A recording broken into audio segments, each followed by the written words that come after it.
All right, one and all, welcome back to the AU4 action. This is what we have been building towards all day. This is what I want. This is what I've been waiting for. It is time for Anotand versus Magic, best of 3, upper bracket, to decide who's going to get a spot in the main event of Energy Slapfest number 1. And it's going to be a fun one. I can't believe this. Game number 1, and Anotand already flips the table. He pulls out the Byzantines. He actually actively chose this, right? 3 picks for him, and this was one of the ones he went with. I'm already just incredibly excited for this game. Oh, dude, what a weird and wild pick. By the way, I just noticed, have I got... Okay, that's a bit weird. I'm going to have to turn off Streamlab notifications temporarily, because that was a weird little black thing. We got rid of that. We're speeding up to catch up to absolutely live here, because I know people are intrigued in how this one's going to play out. Grand Winery is going to be played by Anotand. Interesting. Up against Ottomans, he doesn't feel like there's going to be much pressure. It's interesting, actually, that Anotand picked Byzantines at all. I feel like if you're playing it in tournament, it's almost like you're aiming for that late game. Like, there's no denying that the late game of the Byzantines is incredibly strong right now. Most players have been calling for outright nerfs to this Civ. Its early game presence is its weakness. So I'm curious to see if Magic's going to try to exploit that. Ottomans are definitely a Civ capable of that, right? A Civ that is happy to play the early game as well as the late game. I can't imagine Magic allows this to go to late game by default, because it feels like you're playing into the advantage of the Byzantines then. Let's see how this goes. I need to get the predictions up, don't I? We need predictions for this. All right, who is going to win game number 1? Is it going to be Anotand, or is it going to be Magic? These two are like closely matched, by the way. I genuinely believe that. I think either one could take it. I'm going to give you a minute for the predictions. And so we're going to just actually speed up the live time because we want to catch every single sweat as it's happening. Twin Minaret just coming out on the other side for Magic. I think this is the type of game where you actually just go Sipahi to keep the pressure on. Anotand is naturally going to be leaning towards Limitane, but it's something that you can actually just avoid and keep coming in on. And Anotand, we should be getting 2 TC, right? Like, he has to be expecting Magic to do 2 TC here. We are literally live. There we go. Caught up. I do think that Magic should be playing 2 TC here. He's got an insanely good spawn with the double D in north side, and on top of that, if you go for prolonged feudal, which you want to be playing this early, not late against Byzantines, you need the power of 2 TC Deer to bolster your position in this early game. Anotand, as a reaction TC, great choice here. Looking at the spawn, not a great option though. Deer and Ball are way too far south, so we'll have to probably accept a close-by TC on the wood line that secures the Deer. Okay, it's...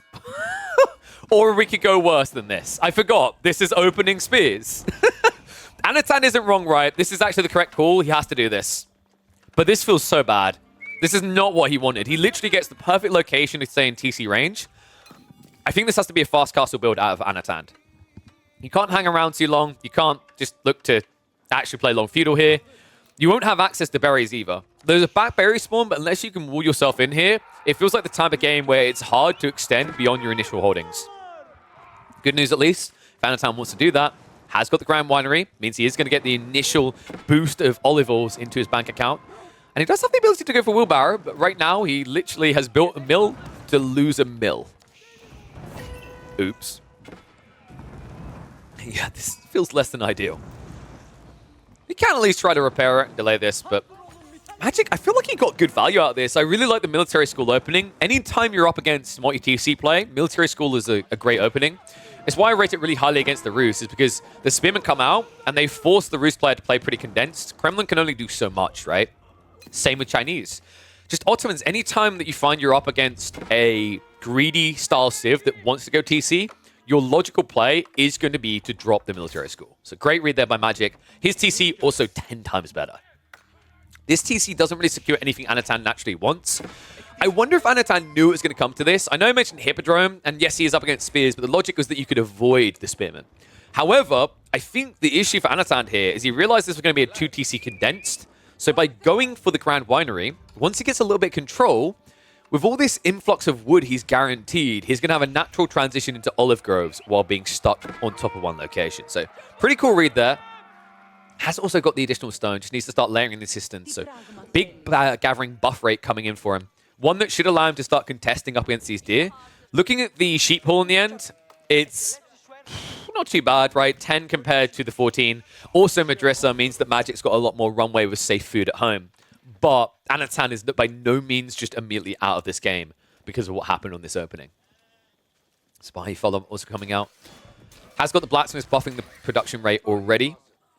And once again, this is just to keep Anatan honest. Like, Anatan, you can always see by the double outpost, this is fast castle. I say fast castle. Fast castle is probably the wrong word. This is castle as quickly as I can get away from these annoying, harassing Ottomans, is the full title. It's just fast castle, shorter. Double outpost is pretty interesting, though. I'd love to see a blacksmith dropped alongside this. I think it's a very high priority in this matchup, considering that if Magic does go for the undermesh, he'll still have an ability to dive with the Sipahi. And so far, Anatan hasn't fully walled himself in. I like how we're complaining about the aqueducts. Damn, mercenary is always getting in the way. Yeah, I think, like, what is it? The efficiency of this is you also spend, I believe, 4 more stone, if I'm not mistaken. It's either 4 or 6 more stone compared to just going darting straight across. So kind of unfortunate there. Small kind of nitpicky difference though, right? Like, he's going to be able to afford assistance and... Magic! What? When did this sneak in? He went for an outpost rush. Oh my god. Dude, that is so Magic. I love it. I actually love it. It's so smart. Remember what he said. The whole idea now is that Anatan's going to have a lot of wood, and the idea is to convert that wood into farms. He wants those farms around the Grand Winery. This denies so much equity. And the timing is perfect because so far, Magic hasn't actually reached the point where he needs to be concerned for his village's safety, right? Anatan only just got the amount of olive oil he would need to get towards Lombos, and that still takes additional time. So the read to not only go for 1 outpost, but 2 is brilliant here by Magic. Behind this, we're going to have more Raxes added in. So unless Magic wants to fortify these, they are going to die. Like, it's going to be annoying for Anatan, though. He's going to have to invest into, like, say, 8 Limitane here to burn these down. But with the shield wall up, they're very tanky up against these arrow slaying placements. Well, Wheelbarrow already taken, but looks like Horticulture is not going to be as lucky there. Anatan actually realizes it and just cancels to invest the resources elsewhere. Interesting. Did he cancel the other outposts? I'm kind of okay with that, right? Like, it felt a bit overkill unless you thought you were in Castle Age with Mangoes. 1 outpost kind of achieves the same. It's just about keeping the archers away. And Magic has gone for archers, so it's a correct read. Sipahi does get sniped out with the dive. Nanotand, is he optimal in range? I think so. Yeah, these ones are clipping out. So you really want to kind of like ripple around to the south side here. The awkward part about doing that right now, though, is the archers could snipe you if they come around south. Meanwhile, Magic, dude, the respect being shown with this type of long wall, it shows that he's worried Anatan's going to find a way of kind of leaking out. It does feel a little bit overkill and a little bit early for Magic to make that type of wall. But by getting that wall down, he doesn't ever have to worry about home. He's got a TC to cover the north side, and then the primary covers the center. So while it seems a bit weird from him, he's just trying to guarantee that he never has to worry about any dives coming. And behind this, fast castle on the way, Magic. I think he's found the perfect time in here, right? Gets the second TC, doesn't hang around because he realizes Anatan has completely chunked himself up, right? With the outpost spam, with the condensed defenses and the Lombo choice. I think the worst thing Magic could have done here is played an all-in feudal. It would have killed his game. Limitane are just so hard to dive when Sipahi is your biggest edge, and these multiple static defenses with Blacksmith upgrade would have just torn you to shreds. So, cool read there by Magic. Instead, on his way to Castle Age, meanwhile, Anatan is going to match the timing. Slightly behind, right? I think he had a little bit too much gold, not enough food there. Golden Horn Tower on the way. Okay, so more Lombos coming initially. The idea of Langstack here is pretty sexy. Logically, Magic's position in this game now should be to drop Raxes and look to pump out Men-at-Arms. But it depends on how quickly Anatan gets his tech up. If Magic's there for like more than 10-15 seconds, I wouldn't be surprised to see Rax drops. But for the time being, Magic only has eyes for the archery ranges. Which is a little bit dicey, right? Because you know you're up against Lombos. Yes, there's the justification of Limitane. If he starts producing crossbows, this is going to be quite effective, though. For the time being, it's just be archery ranges. More military schools now being added in by Magic. And Farm's still limited by this. This is so frustrating for Anatan, right? Because he had to prioritize the tech up. He couldn't invest in enough Limitane to efficiently take down these towers. So it's just been an eyesore on the critical area for him in this game. Just a creative approach by Magic to the outpost rush play from the Ottomans in the early phase of this game. I love this from Anatan. He's like, well, if I can't access that olive oil, I'll bathe myself in oil elsewhere. Another cool thing, though, this Grand Winery at the end of the day is still a discount regnants, right? He's able to produce the scholars out of this, or monks rather, so he's able to play for relics. Unfortunately, Magic, that one villager, he stopped off for a short trip on the way home. He walled in the closest relic here. Now, keep in mind that Anatan shouldn't be playing for that relic first, but it might trip him up when it comes 2-2. Because I could see Magic easily grabbing relics around the same time, and this one closest to his base being the defining moment. Anatan on the move, though. He does see this. Magic playing a little bit more blind. That A-click also wasting vital time here. I'm pretty sure that Anatan's forces win this. The veteran longbowman and the Limitane last long enough, right? So Magic, dude, he's way too late here. He can go north. If he tries to contest this, I don't know if it's going to end well. Lombos and Limitane should be able to just clean him up. There we go. Lombos move in. Limitane with the brace. Nice pinch. Straight away. 2 Sipahi down. Shield wall just too strong here. So Magic, 2-for-1 trader. Not to mention the archers going down as well. Bad start for him. He does still have that northern relic, though. And remember, the remaining relics after that, the ones that are actually accessible right now, are closer to Magic. And I'm pumping more Scholar of the Priests in the meantime. I want to keep calling them Scholars, and I don't know why. Also, remember, this whole longbow battalion he's trying to scale into, scaling quicker once he starts dropping those relics in the Grand Winery. Grand Winery relics generate olive oil instead of gold. I quite like it here as well. Oh my god, it... What? I did not expect this. I didn't even look up at his resources because I didn't anticipate this. Magic! He goes for the Fast Imp build. I feel like it's been a hot second since I've seen anyone do this. We are 14.5 minutes into the game, and Magic is rushing Imperial Age. Is this the correct read here, though? I mean, you get great bombards, yes, but like Anatan's. If he sees this and rushes with his own imp, I don't think Ottomans win that matchup. They're so... Think about what you build as Ottomans. You build Janissaries, you build Sipahi. Okay, you ready for this? I'm going to explain the entirety of the Byzantine strategy. You select all Raxes, shift Q, shift Q, shift Q. You literally just pump Limitane and win. However, in this matchup, it's even better than that because you have longbows, which means all those poor little Janissaries die even quicker, while the Limitane take a tickling. What a wild build. Anatan, though, I mean, he's got to make a choice now. He queued up 9 Varangian. You either go or you cancel. Apparently, he's going. Like a bat out of hell. He's on his way. Lombo's moving across the field. Spearman will chase down the remainder. What a wild way for this game to play out. I did... Oh my god, Anatan! He literally ran around the walls to try and yoink the relic. South side, there's still that one walled up relic. It looks like this is a race he's going to lose there. Magic will pick it up first. How did you get a priest all the way here? I cannot believe that. That's incredible. Lombos. It's Magic. Wait, Magic? Okay, there we go. Longbows, inline formation. We'll start to back away. Raystone coming in, but outposts are up from Anatan. Walls also going up, almost complete. It's messy over here, folks. Lombos, in this count, will easily take out men-at-arms one by one. Oof, but the Mango is not going to make it a fair fight. That wall's still not complete. Varangian and Limitane can punish this. Magic, he's legit just going mass men-at-arms. Lombo's moving in. A flood over. Varangian do get around the back. Here, Mango. Going down, an appeal for the second Anatan. Sick micro. He types out, or targets out rather, onto both Mangos at once. Sorry, I've been eating too much food before we go into this cast. Lombo's now moving in. And Magic, with the Fast Imp build, is in trouble. Oh my god, Anatan. Anachad. What a read here. Village is now being sniped out as well because the Lombos ain't got anything else they want to target. They'll start a step back. But keep in mind, Langsneck are also on the way. And the Varangian, the Limitane are lasting long enough. Attack speed aura is finally going to come out for Magic. But this is a struggle right now. Food is going to dry up soon. Last of the deer over here. Berry patches behind it, but it means the food income should gradually be going down. And Magic now 8 villages behind. Anatan not too far off his own Imperial Age. Dude, what a read. What a timing here. Lombos keep backing away. In the meantime, Magic was able to grab the third relic. He's going all the way around the map to get home. But right now, these Langstick are the difference makers. Get in there, boys. Cleave time. Magic.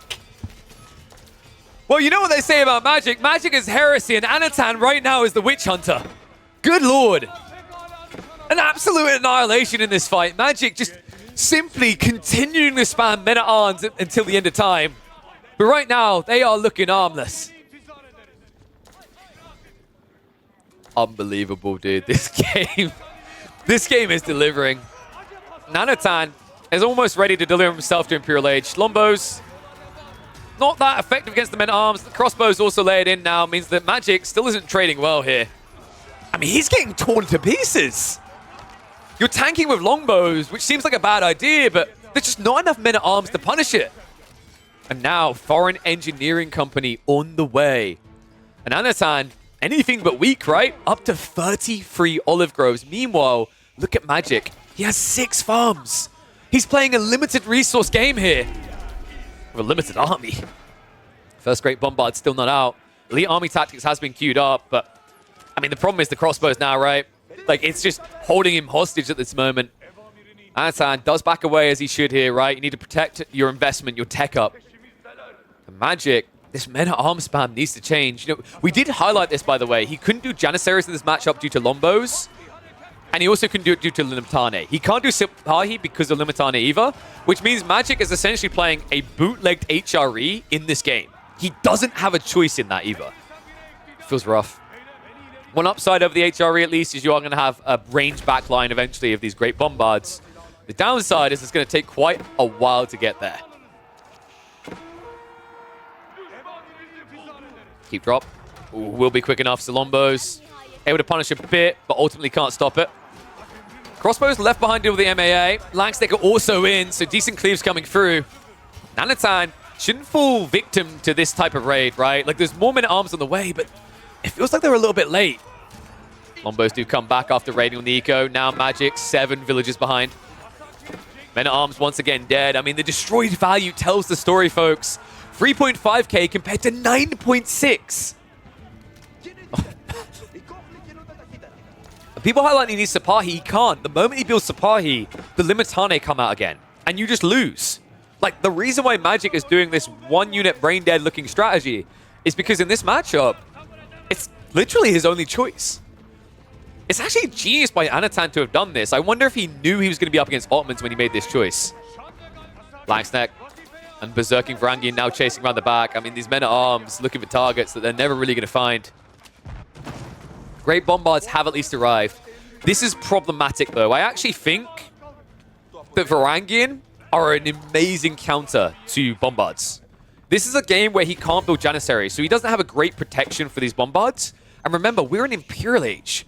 Varangian's Berserk makes them move faster. They're able to run in with 30 damage and destroy these Great Bombards. So Magic needs to protect them like they're made of pure diamond.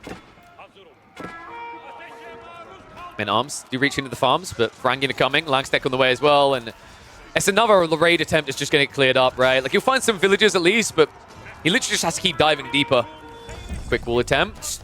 Anotand clutch up there. Blocks him out, and he runs straight back into the crossbows. Ah, Magic, you can't keep doing this, right? Like, you must be out of food. 15 farms. Berry's being exhausted. He needs to quickly boom up 20 more farms, and he doesn't have the wood for that. I actually think this is the beginning of the end. Like, right now, we're essentially watching the Ottomans' version of a Burgrave play. I can't believe that's what... Like, when you think about it, though, that's exactly what this is. And we've reached the end of the Burgrave's runway here. And that's when you have to assess the game, right? Any HRE player will tell you. That's when you look at the game and you go, okay, am I ahead? Am I in charge? In this game, no. I don't think he's in charge at all. I mean, the only charge he can do is a charge back to base. But there's going to be these headhunters chasing you. Varangian going in, Langstick as well. He tries to surround and chase after the Bombard. The destroyed value in this game is absurd. Biology now being researched, but it's for the Knights. This is going to bring Limitane, though. And, like, it's so crazy. But the Byzantines, the way Anatan has played this matchup as well, I actually think this is one of the Ottomans' hardest matchups if you play late game. Like, every time I'm thinking of a unit composition you go for, it's countered. Great Bombard finally gets its first shot of the game off. 8 minutes into Imperial Age. 8 minutes. It took 8 minutes to finally shoot. Now, admittedly, it took 3 minutes to spawn, but that's still 5 minutes where it wasn't able to attack a unit. I think it took out an outpost, and that was literally it. Oy, oy, oy. Anatan taking some damage, but just look at the military count, guys. He's out of food, right? He's going full farm transition now, but that requires space, that requires time. And he's just not getting any of it. Anatan is a relentless beast in this game. Villagers also just overburdened the Madrissa. They've been idled up. Magic looking like a mere parlor trick here up against Anachad. Oh my goodness. The dive goes deeper. He's going to find the eco on the backside. Anatan just splitting up to look for clues like the Scooby-Doo gang. Lancers finally spring the trap, but they aren't even elite. Oh my god, they're just dead. And the Great Bombard's next on the hit list, right? He's got to keep up here. Magic trying to do what he can to stabilize. But the map is getting suffocating at this stage. Anatan, elite army tactics coming in soon. He's going to back off temporarily. 30 seconds until this army gets even more juiced. Magic, even if he could get a little bit of space, the time it takes to produce these Lancers does not make this pretty. Even for a Civ like this in the late game. Especially considering they're passively produced. Has to wait a minute per military school.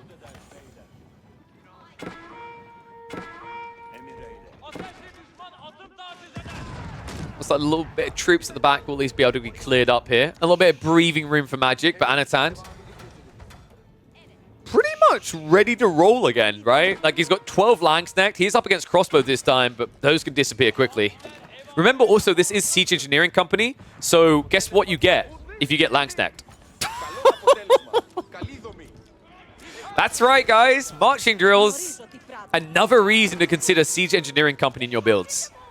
And also, if you're wondering, why would he go Siege Engineering Company? Like, he wants to be Streltsy eventually. You don't. That's actually the one way you lose this matchup. Going Streltsy means your opponent will go into Sipahi as well as Janissaries, right? And that actually gives them a fairly decent trade. Sure, Limitane is still a problem that you can produce as Byzantines, but actually sticking on Lombos and Langsnecht gives you a solution for the time being against men-at-arms. If this turns into Janissaries, Lombos kill off all the Jannies, and then you switch to Limitane to deal with Sipahi. Like, once again, it's just that back and forth, I've activated my trap card moment for the Byzantines. So unless Magic can somehow hide a ginormous transition into Sipahi Janissary, which would take 5 minutes to get ready at this stage. And that's 5 minutes he doesn't have. Rule cannons are out. Keepers down. And oh my god, no. Whew. Luckily for Magic, Anatan doesn't go north. That would have been the killing blow. He's going to hang around the center. Sacred Sites. This could be a win condition for Anatan. He also has enough for a keep drop. I don't know if you really want to be doing that in Imperial Age against the Great Bombards, but probably want to do it on the south side, right? Just prevent any sort of decap coming in, because these walls are beyond cursed. Oh, yeah, I can't. It looks so stupid.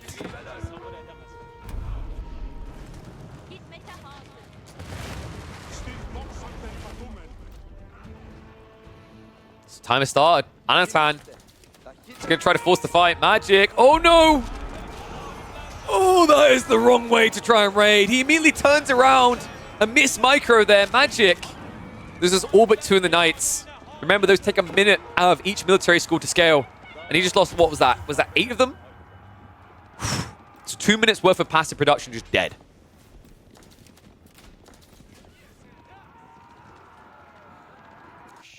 And oh my god, he found it! The Varangian in! Oh, I mean, the losses here for Magic is going to try to rally away now. Knights are at least reacting to this, but the idle time, the hit, it stings. Magic, he needs to be the one raiding with Knights like this. Instead, he can't find an opportunity. At least this one Giga Lancer is wasting a lot of time in the enemy army.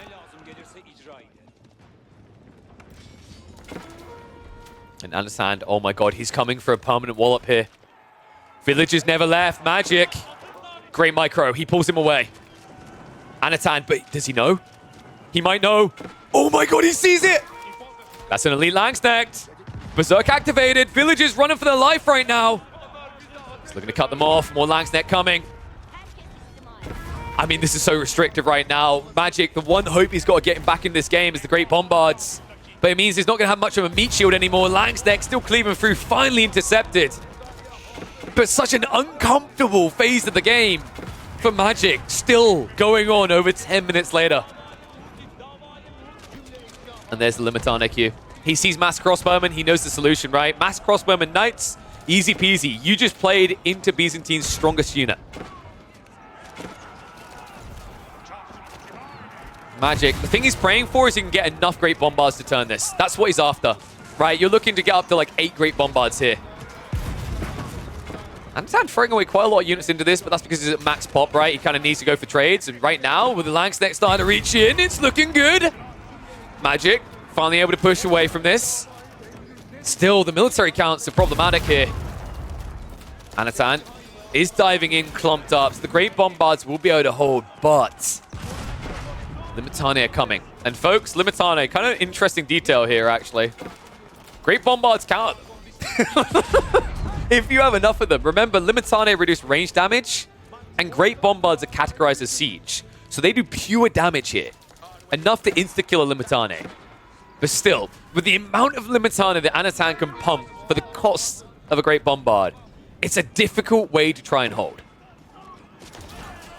Remember, that Sacred Site timer is still going. Also, a Streltsy switch up now coming in. This is interesting, actually. Like, usually this would be a bad idea against mass Janissaries, but Magic hasn't prepped for that. He hasn't got elite Jannies, he hasn't got the trench guns, he's got nothing.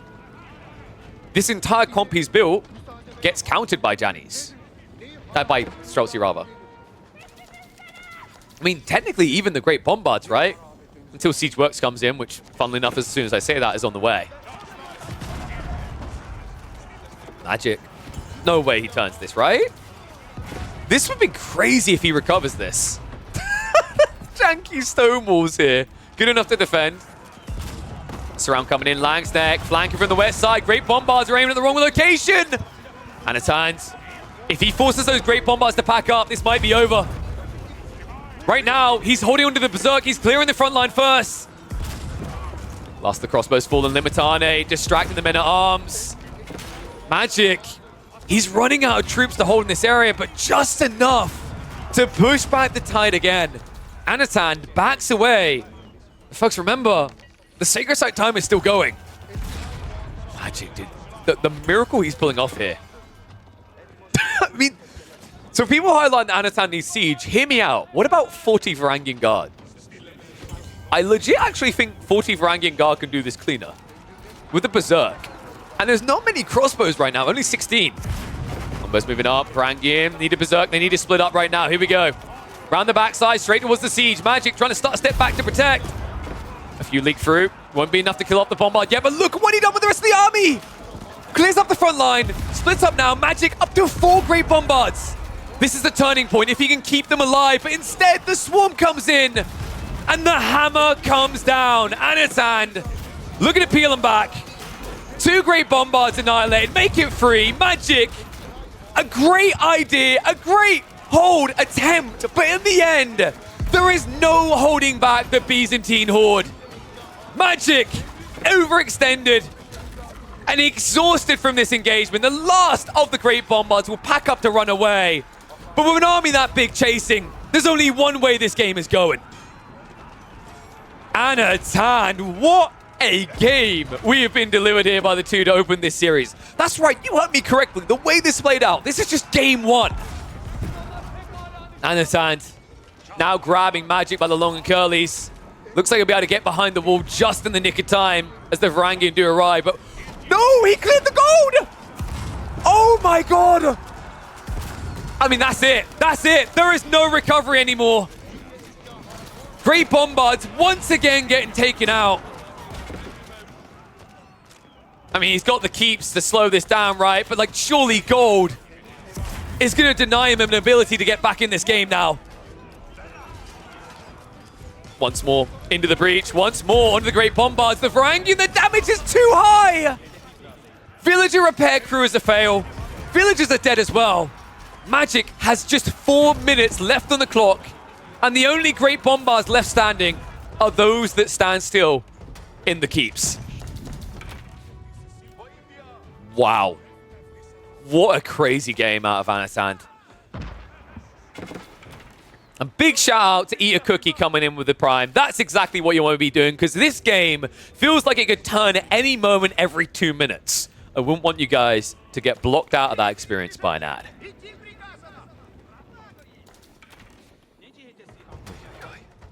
And he has got those Great Bombards, by the way, folks. Double keep Great Bombards. It just... the problem is that none of them are on the sacred sites, and I'm pretty sure Anotand knows that this is the time, right? Villager... wait, no. Okay, he's got a villager here. I panicked for a sec there. So he needs to clear those villagers off. Magic is buying himself some time, but remember, his gold is incredibly limited at this stage in the game. No trade being set up. No trade that can be set up with the way that the trade posts have been carved up with walls. Nice attempt to decap the north side. That's just going to be a throwaway. So Cav gets dropped again. Magic has one more shot at this, folks. He's reboomed his military to match Anotand's.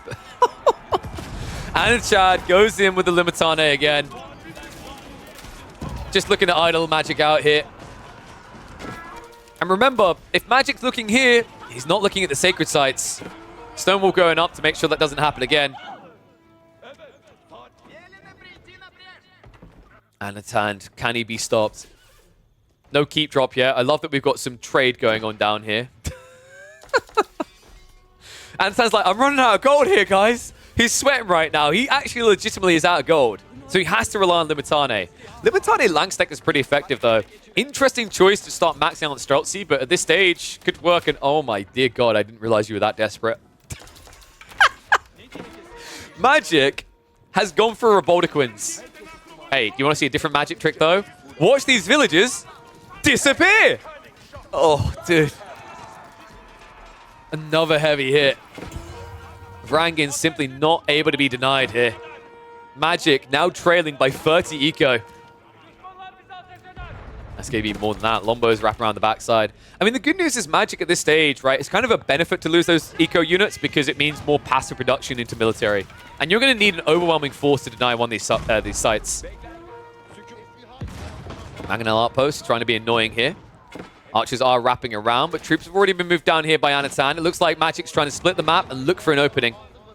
He might find it as well. It feels like Anatand's a little bit too loose. A lot of troops around the back that just aren't doing anything right now. The entire army reacting to the south side. Magic! This is the moment. This is the moment he can get the decap. Finally! Less than 2 minutes to go. In on the center. Villagers being pulled. Anotand needs to block this play. Force sent south is going to be pushed away. Magic losing a lot of troops here, and all of a sudden Anotand rushes north again.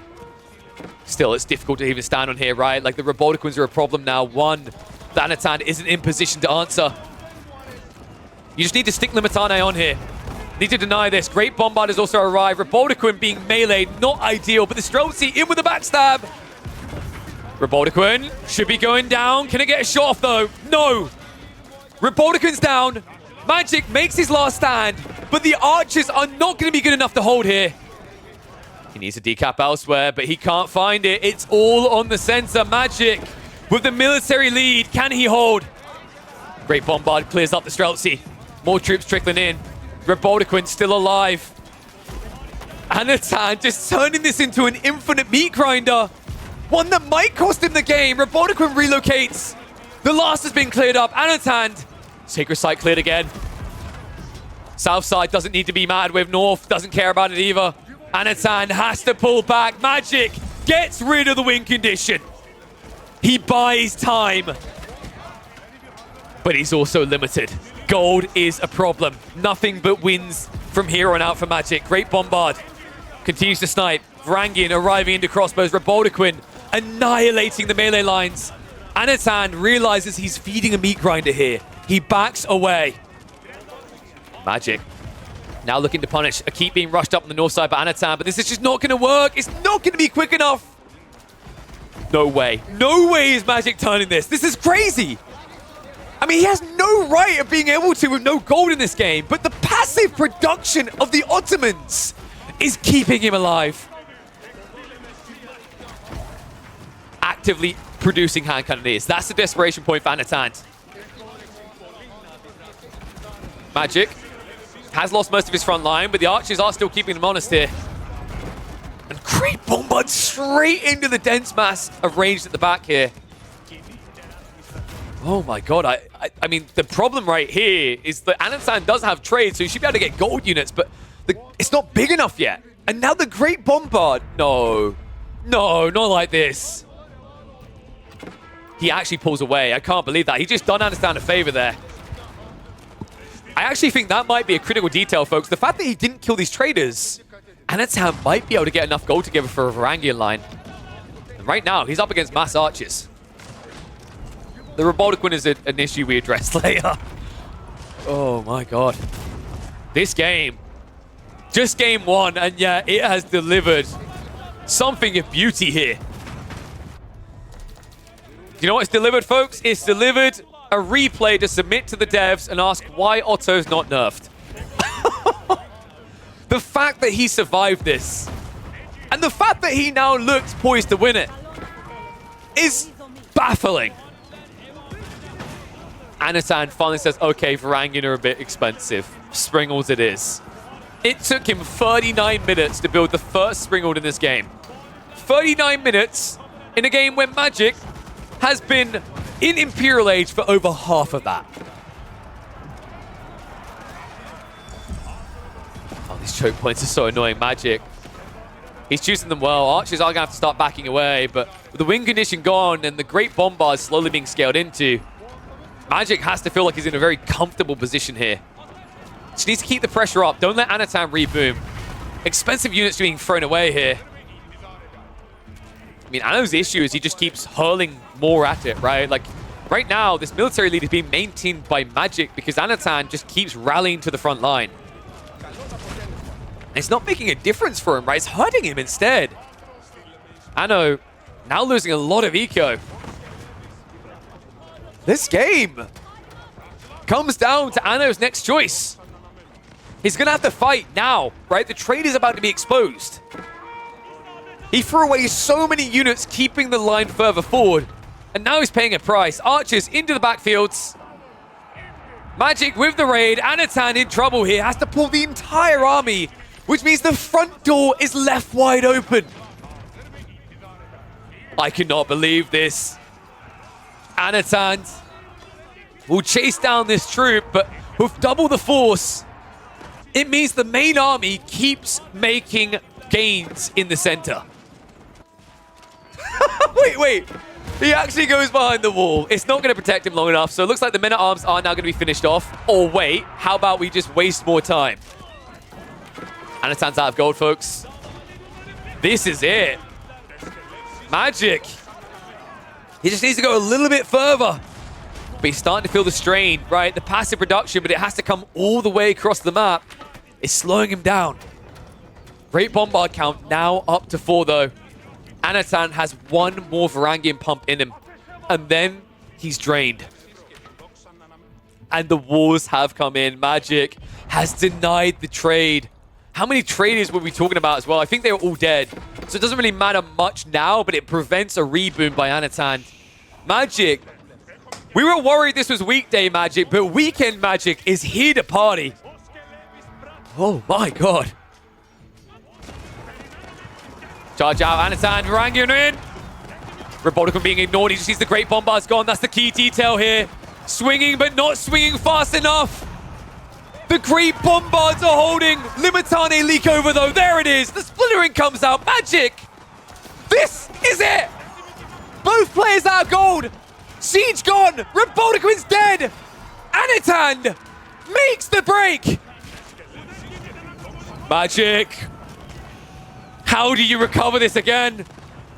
Anatan now with the ability to pump into siege to clear these structures if need be. Remember, he has the foreign engineering company. And Magic overextended, overstayed his welcome.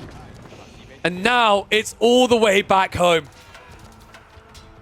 Oh my dear God, this game is simply never going to end, is it? This swings and roundabouts, folks. This has been a big, momentous occasion of To Me To You, a tug of war that never lets up. And now, 43 minutes in, hurl of force after hurl of force into death. I still don't know who's going to win this. And you know what? I'd have it no other way. Sacred Site win condition, not going to be the way this one ends. I can feel it already. It comes down to a blood sporting. Trade has been set up by Magic. But good luck with that. Oh my God, he reached a point where he's like, I'm winning, I can trade now. No, no, my friend, you cannot.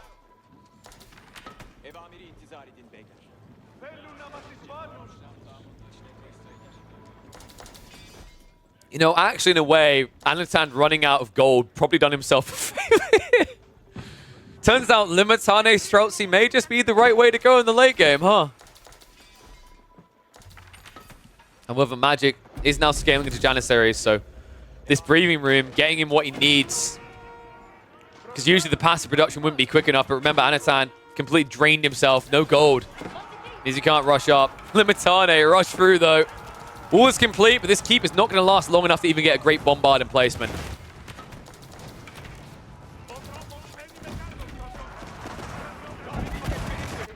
More Revolticons, guys. What's a Turkish name beginning with R? It's definitely not Richard. It's definitely not Randy.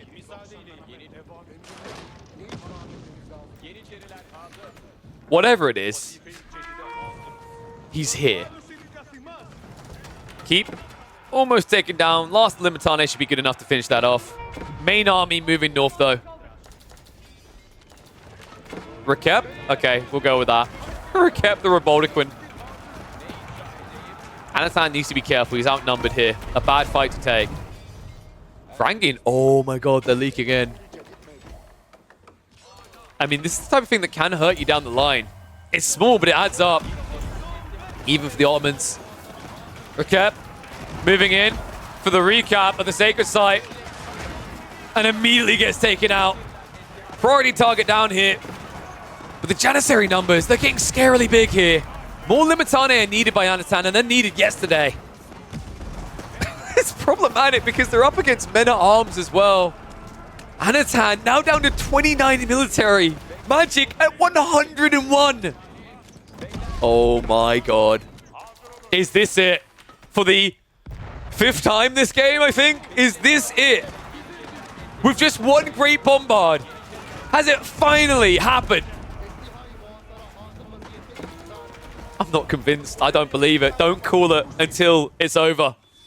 It ain't over until it's over. Where the hell are you going? Magic's priest has gone ahead of himself. He's doing a victory lap of the map. I know, we've reached that stage. It's the good Anakin, good phase. Unlimitane is not enough. Magic forces his hand. Game 1, only game 1. And it will be the Ottoman Empire, the Canadian Blitzer that reigns supreme. Magic takes the first. But this was just game 1. All right, this series has already been a standout just from one game. One game that delivered more baffling twists and turns than an entire series could. And we're back for more. Welcome back to the AU4 action, folks. We are here in the midst of the Energy Slapfest 1 qualifier for game number 2 between Anotand in the blue playing as the Ayyubids, and across the way, in his way, none other than Magic, who managed to clutch up game 1 in the end. He takes to the field with the Malians. We are, of course, going to be on EGC Lipany, a much more balanced version than your standard Lipany in terms of resource generation as well as relic placement and also the sacred sites. Interesting matchup as well. Theoretically, Ayyubids can be very strong here because of their fast castle timing, right? It forces Malians off their win condition of just turtling up, fast castling, and going. I'm curious to see how Magic is going to approach this matchup and how many times he's practiced this one, because theoretically, like, the weakness to Malians can be just getting a leg up on your tech timings, right? Because Malians don't like to rush Castle Age. They don't get their Fulani fully fleshed out if they do so. And that means they're weaker upon arrival. Usually a Malian player is looking to kind of prolong feudal a little bit, force you to commit on them, and then you defend with Donzo's Javs, and behind it, you're always scaling into more and more cow. I'm not sure if Anatan is going to give that type of pressure to give that advantage over. Considering this Civ, with the advancement wing tech, has some of the most aggressive timings, to the point that they can even beat HRE to Castle Age. So, starting scout rotation coming out from Magic. A little bit of a safe one. Does get 11 sheep. Meanwhile, other side, perfect 11-2. Anatan has swept most of the midfield here, though. So, remainder behind this means that Anatan should have a clear lead when it comes to sheep.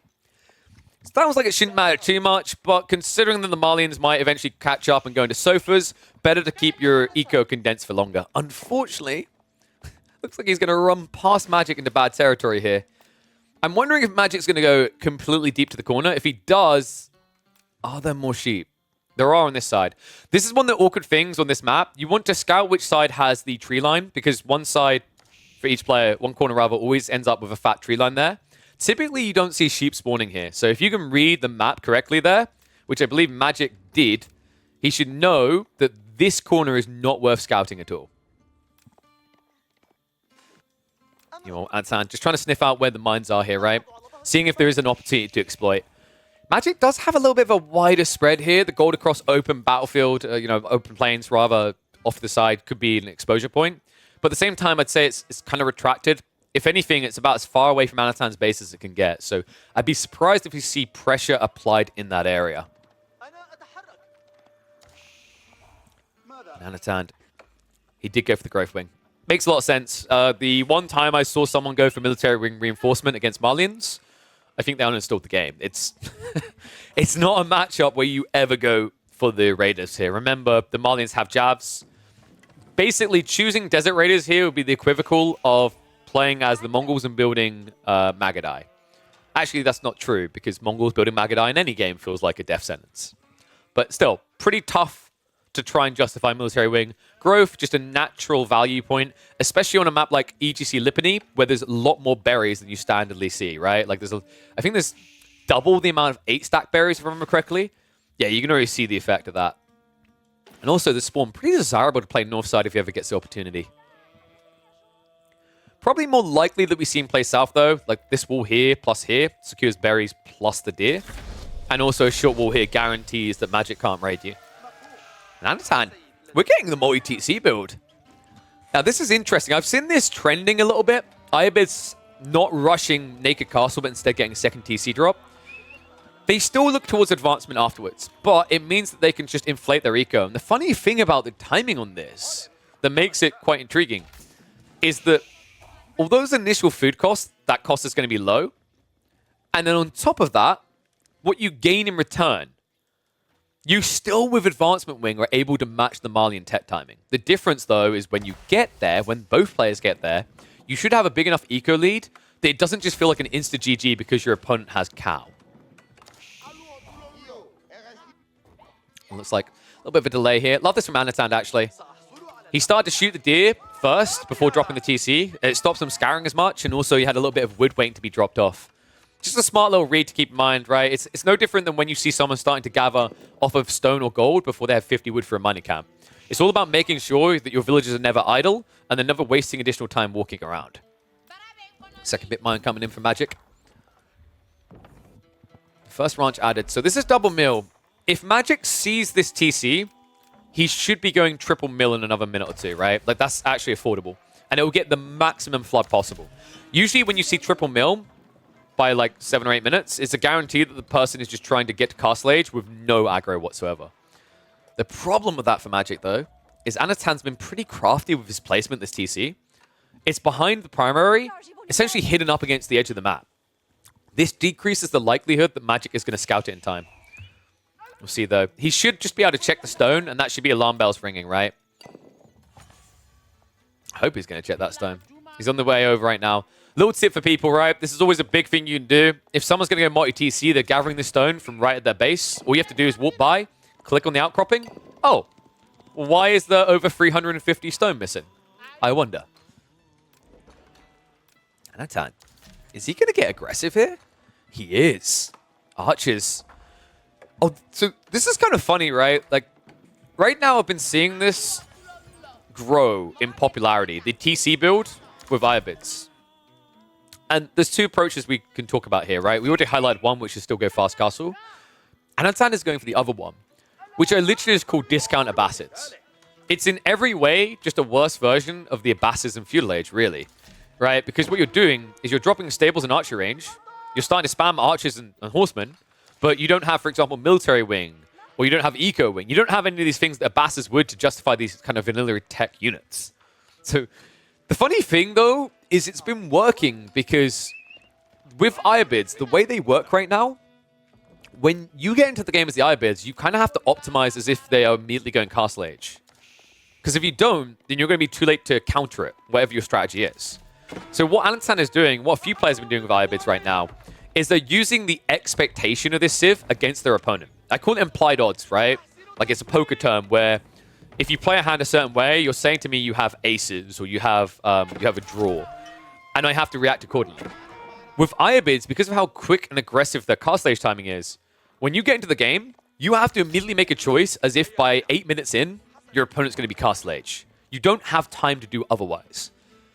Now, Anatan, as a result of that, as a result of the fact that there was no archery range earlier on, and there was double mill very early for Magic, Anatan now sneaks in to set up a ram and look to punish Magic for actually being the one being greedy in this matchup. Dude, this is sick. Man, this series truly is just delivering, isn't it? Game 1, just the absolute mind melter that it was. And now Game 2, with a completely abnormal approach to Ayyubids, at least compared to what we're used to seeing. But one that's going to be pretty effective here. Magic, setting up the stables behind this with the racks as well. One of everything. So he's trying to open the wall gap more. Ram almost complete though, and this is where the walls will never be good enough to keep him out. Magic needs to go for the stables because without sofas, he has no way of dealing with those ramps. What a crafty read by Anatan. Remember, his eco lead is scaling behind this as well. And the impact of this timing means that Magic's eco is going to shrink a little, right? These houses going down, it's going to cost him gold. First off, though, time to chop out that outpost.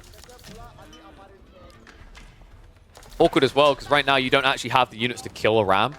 So unless you pull villagers to repair this, this outpost is going down. That means you're already almost half the way to paying for that ram. Outpost on his final legs.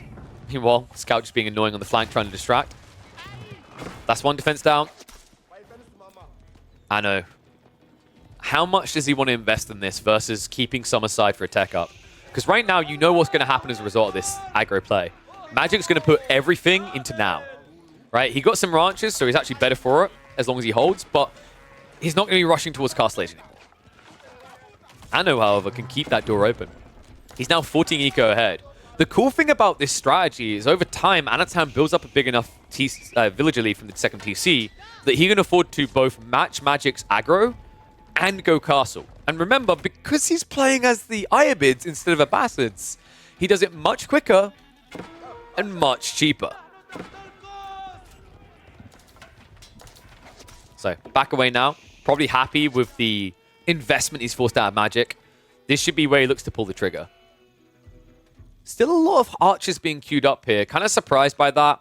If you were going to contest this army, you'd invest in horsemen, not archers. The count of jabs is up to 8. 4 horsemen is not going to beat that. So instead, I'm just expecting to slow it down. I say that. Instead, he's getting undermesh. There's no way. There we go. He triggers it. Culture Wing advancement on the way. Now, what's the cool thing about playing Abbasids and Ayyubids compared to other Civs in this situation, folks? Any other Civ wants that Castle Age, they're pulling like 10 villages to rush it up. think about the implications of that. Let's say that takes you a minute to get that tech up. That's 400 resources at this stage of the game that you don't get. Well, actually, it's more than that. It's more like 450. Actually, it's probably closer to 500, 600 because of the gathering tax. Anotand doesn't have to have those idle villages. They are gathering this entire time. It means Anno can keep scaling into an army of his choosing, or when he reaches that castle age, which is only about 30 seconds away, he'll be able to spam out the units.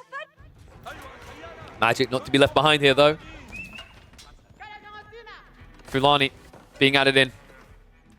Ranch, pretty much at his full power, right? Can set up one more little Bessie in there. But other than that, he's got everything he needs. And Magic, the only thing that's missing now is the production. He needs to get a lot of wood together here, because you probably want to be going for about 3-4 staples, maybe.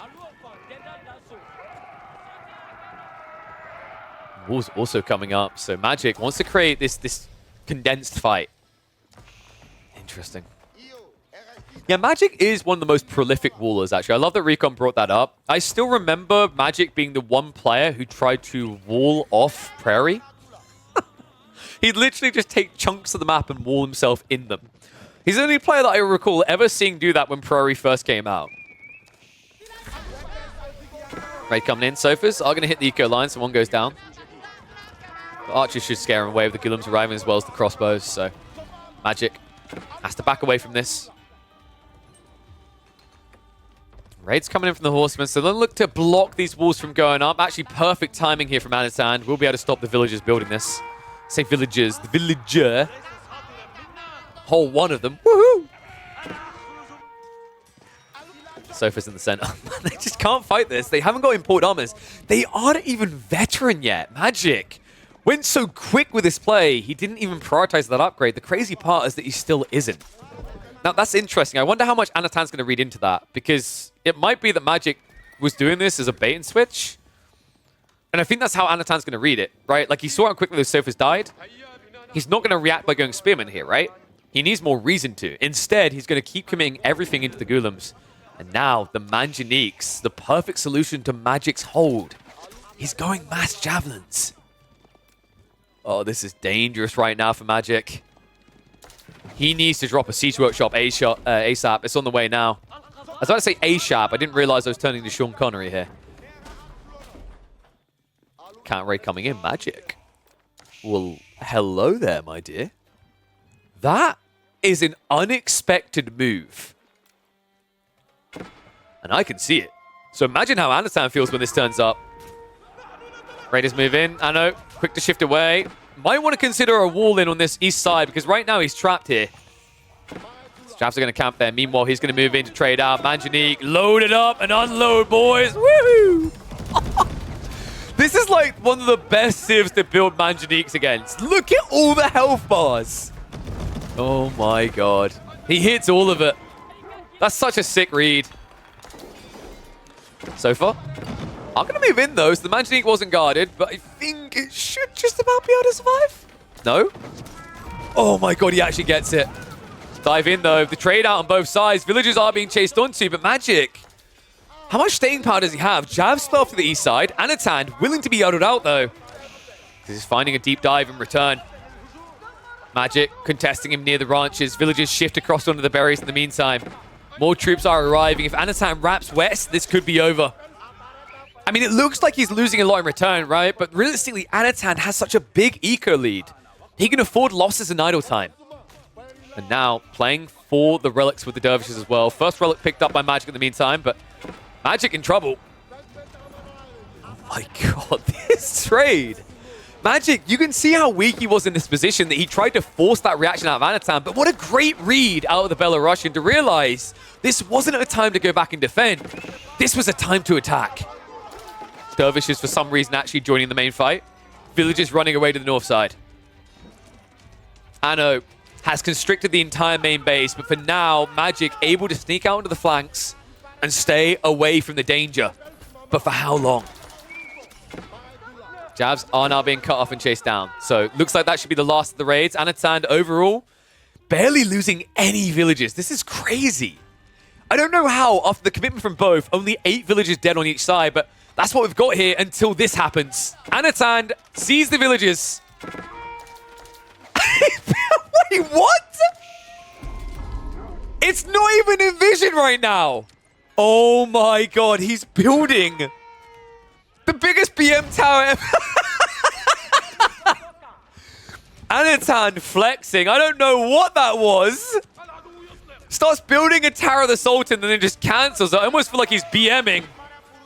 Army's now on the move here. These villages, 21 of them running, and the wheelbarrow. Where are you heading here? There's nowhere safe, man. This is bad. This is really bad. Branches also being hit by the rams. Just enough troops left here to massacre the villages for it. I think Anotand's got his number. I think he's forcing us to a game 3, folks. It's a double eco advantage now for Anotand. One ranch goes down. One cattle is killed. Villagers will peel away, but look at the difference now. Since we last recapped it, 1 villager dies on Anotand's side, but 11 villagers die in return. This game is crazy. Magic is just running around in his base. I want you to look at this eco number and realize it's 10 times worse than this. It's not half. It's not half the eco count. It's a quarter. Okay, 10 times might be exaggeration, but it feels that bad. At any given time, Magic has about 20 villages not working. And right now, this is the worst unit you can try to trap. Gulems with a double strike. The amount of kills he's getting here finally goes down. But now another Manjanique. Magic out of wood. Struggling to get an army together. The ragtag group of mercenaries to try and hold. But Anotand is everywhere. Last of the aggro troops are down. Magic now just in full turtle condition. Small ragtag will get cleared up. Anotand now down to 19 military. But the Manjaniques are coming. And he's moved down to pocket food, so he's not going to run out. This game has been absolutely wild. I mean, I'm struggling to see a way any series in this tournament's going to outdo this at this pace, but I'm looking forward to it. Bit mine down. Luckily, the houses don't matter because, well, Magic, you're meant to have about 120 villages and plus military at this stage, right? 120, 50 pop. But instead, he's barely got 50.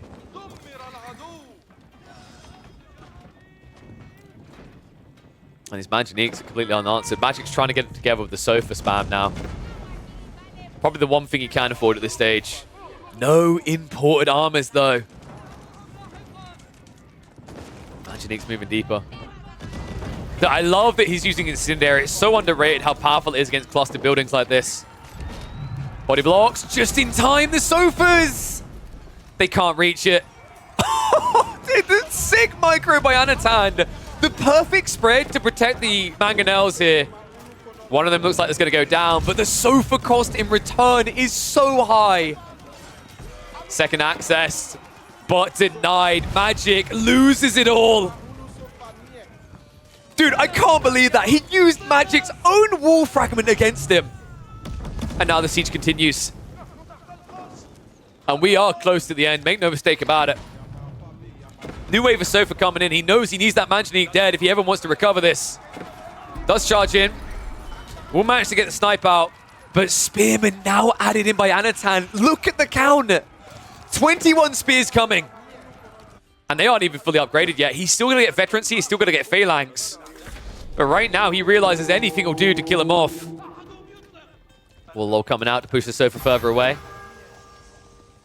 Magic barely holding on at this point. Dazzled, bedazed. Don't think bedazed is a word. But that's what this game has done to me. All words, all logic are just out of the window right now. Sofas should have the win here, but it's just too many spears. Bedazzled and dazed. That's what my brain was going for. I blame Anotand. He's done this to me. I can't imagine what he's done to Magic's brain in return. Look at the idol right now. 20 villages not working. 13 more, probably about to be dead here. Because here comes the swarm. I know, in again, this time with veteran spears. This is it. The only reason Magic's been able to fight is because they weren't upgraded, but now it's one-sided. Backstab on the other side to waste their time. Army marching around. Magic, resilient to the idea of GGing, but even the Malians have to have their limitations here. What a wild game, man. I love what Anotand done here. This this might be the next step for the Ayyubid, something a little bit more comparative to the Abbasids. And I think it's something that Magic was illy prepared for. He was probably expecting that fast castle build that we also thought we were going to see here. It just makes so much sense, right? The optimal timing, it gets you the relics. Sure, the Malians get their ranches, but you both get something. Instead, Anotand says you get nothing. Good day, sir. Sofas once again trying to mass together, but with just 5 of them left over, and wave after wave. I mean, at this point, I think Magic has to be processing this. He refused to accept it for what it is, but it's kind of just unmistakable at this stage. We've seen some miraculous turnarounds. Game 1 between Magic and Anotand's example, but it will not happen here. Anotand is able to draw us up 1-1. This epic series, this epic tale continues. Let me ask that again for everyone in the back. Are you ready to be entertained? Welcome back to the AO4 action, folks. It is time for the deciding game between Anotand and Magic. It comes down to this, a BO1 barn burner to see who will directly qualify to Energy's Slapfest #1. Magic takes to the field on the Mongols, and Anotand will respond with the Roost pick to round us out on Dry Arabia. What a phenomenal series this has been so far. An absolute table masher. And I would have it no other way. Magic already has to do what you have to do against Roost. Goes for the double scout opener to try and deny away sheep and deer alike. Oh my goodness, is he going to scout both? He might actually scout out both deer locations immediately at the beginning of this game. That's sick if so. He does see it. So that's cool. I love this. Magic, he should be prioritizing going for sheep with the Khan and then just using the scout to just eviscerate everything on the other side of this. A great read there.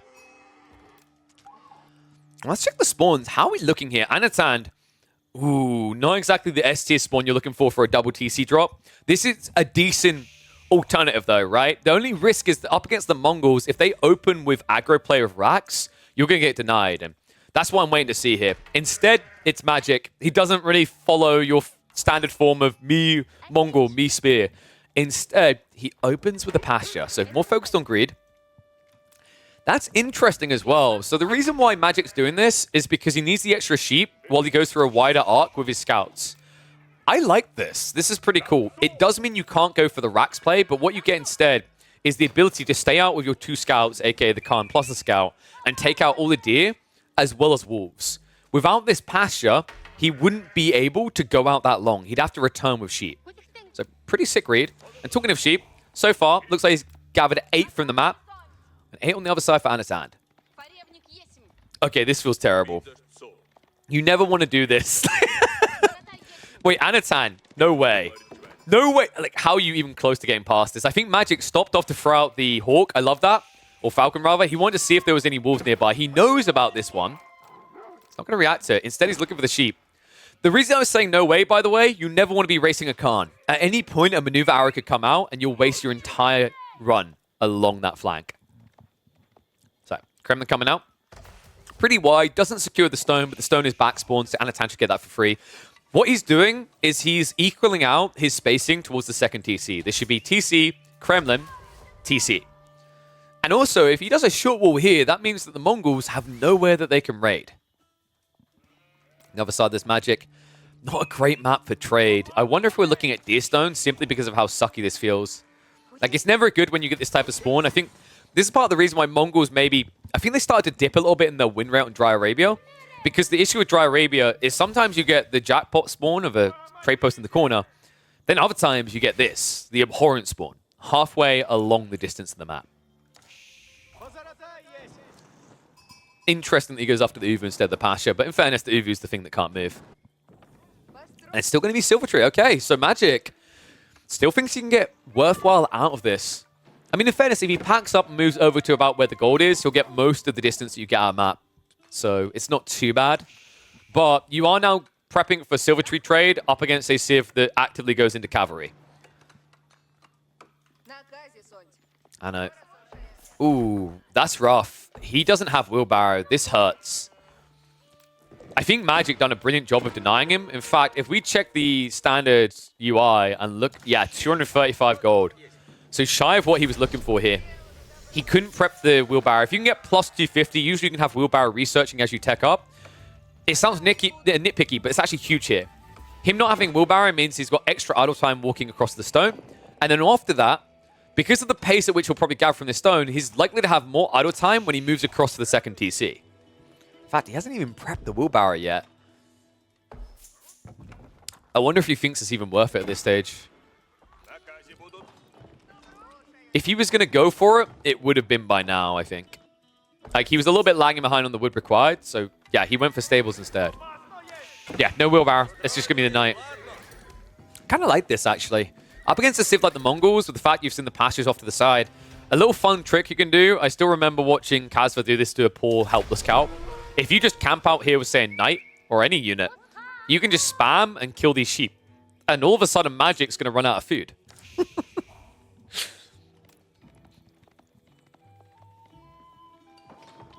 So I know we'll probably still be moving for the TC wide, but like I said, without wheelbarrow, this really does hurt your timing. And the final sheep haul at this point in the game, obviously it's a bit biased because Magic does have some sheep he's generated, but still, looks like he was able to even up at worst with what Anatan got. I think he actually got a little bit more out of it, so pretty good opening for the Mongols. And here comes the TC. I'm going to hover on this because I really want people to drill into their heads how painful it is to not have wheelbarrow when walking like this. That's a long time, right? We haven't even started building yet.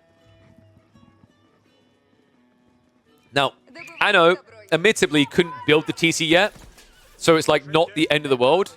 But considering he's gathering on deer, there's going to be an awkward missed opportunity here, right? These villagers could have been over here gathering more deer, getting ready to drop off when the wood comes in. So kind of unfortunate there. In fact, what is the difference? Like, I think it's not completely painful, but like it's notable, right? Yeah, there you go. So wheelbarrow would have got you over in time that you would have capped out the 25 deer food and then built the TC, right? But still, at least it's on the way now. Meanwhile, trade packing up and moving about. Magic has gone into Keshiks as a reaction to the knights. And Anna needs to be careful, actually, because this one knight can take a lot of damage versus double Keshik. In fact, he's going to run headfirst into it. Only upside, they didn't hit you with the lance. Still, wait, the trader? Magic? Well, that was a bit dicey. Awkward thing about this matchup, by the way, is once Magic sets up one or two outposts, these knights don't get free raids, so it starts to just get very expensive over time. Magic has scouted out the second TC. It's exactly where it should be. I know. Magic. Magic. Oh my god, I can't believe he got away with that. There was a little delay. I think if Anno went in straight away, he probably gets the kill, right? But Khan gets away. Takes the sheep with him. What's Anno's follow-up here? I don't think you go free TC. Free TC is a big mistake here. I don't know if you go fast castle either. Fast castle feels a little bit dicey against trade, but then again, this isn't max distance trade, right? So although it's still payday for Magic over time, it doesn't snowball as quickly as you're used to seeing out the Mongols. So good question coming in from Recon. Why don't they charge when they stand idle? I think it's the distance to prime. It's weird. I think with auto behavior, they need more... I don't think they do at all if they're not, like, right-clicking. That's weird. I can't fully explain why. Like, the distance was there, right? And I feel like you used to have knights activate at that distance, but for some reason the Keshiks just choose to whip out a sword for 8 less damage. I think knights also have the same issue. Yeah, I know there's min charge distance, but that min charge distance is different when you manually click from what I've seen. Maybe I'm imagining that, but I feel like quite often if you just manually click, you can get a charge off at a closer distance than auto aggro range. Oh, speaking of those manual clicks, that'll be a good one. Come to Papa! Oh. Well, he's not doing anything. I know, now going into spears, so he's fully forfeiting the map.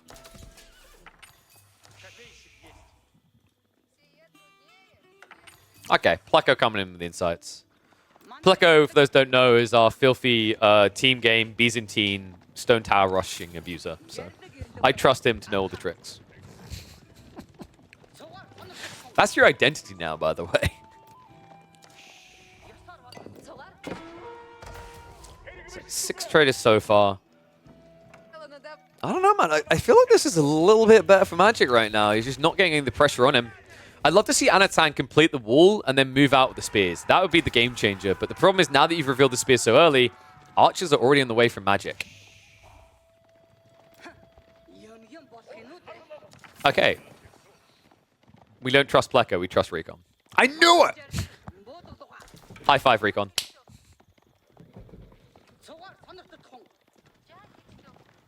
Yeah, I feel like I've seen plenty of times when knights turn around and they charge from like 1.5 tiles away.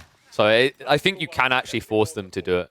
I think it's to do with like if you attack move behind them, it treats it like the distance to click matters. Whereas if you like, say, for example, berries to where the Keshik is, and you click on the berries, let's say that berry was an enemy, you won't charge, but if you A-click past them, it does.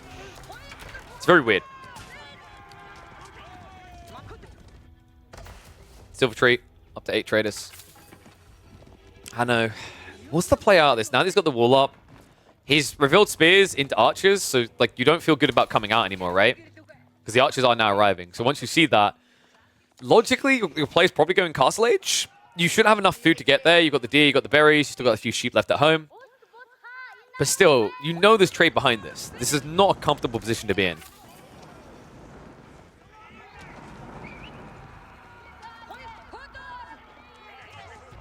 I kind of feel scammed that the attachment walls are still normal palisades. My immersion is ruined.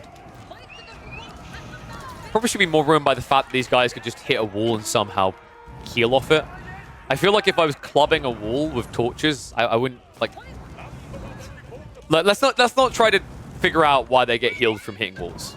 All right, that's gonna ruin our immersion every day of the week. Anatan looks to cut into the trade. Magic a little bit too all in here. Oh, and he goes for the villagers instead. Looks like it was scouted out. So it cost him a knight, but it reveals the rest of the villagers. Great grab here by Anatan. Magic, meanwhile, committed to the dive. Dude, this has defined this game, this series, right? This is exactly how they just keep playing.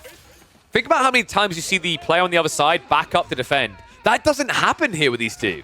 They both just keep going at it. Unfortunately, in this matchup, I think Magic, it's a miscalculation. You know there's a TC here. On top of that, 4 or 5 palisade walls take so long to get through. And now look at the results of that choice. Magic losing 6 times the eco so far in this game. Not a good sign. I think like he just kind of tricked himself into a mistake there. I mean, the thing is, like, you know that there's going to be a trade-off there, right? So surely you peel a few of your Keshiks to mirror the Knights, but probably wouldn't have made enough difference quick enough in this game. Instead, I think the difference maker truly was these walls. Of course, now it makes sense. They're eating the wood. It makes sense, right? Wood is very high in fiber. It's a terrible joke. Understand. High in eco now. 10 ahead. Wooden Fortress on the way up. I love that he pulled that back a little bit because there was a risk the Khan would have seen. In fact, look at the difference. If he built it there, he would have been dove. And his eco lead would have disappeared. Sick read, small detail, but truly makes the difference here. Anatan now just able to make Magic dance to his tunes. And they are some funky tunes in this game. Trade is up to 11, but admittedly, it just doesn't feel very impactful here. I feel like a broken record, but you have to emphasize this is not full distance trade. They're doing 31 gold each way. Yeah, a little bit ugly to look at. Outpost up, and oh! Bit of an oh no moment there. I feel like not even one village should have went down, but he's distracted. He's doing other things. He's raiding in. The Knights once again go after the trade. Another villager does get found.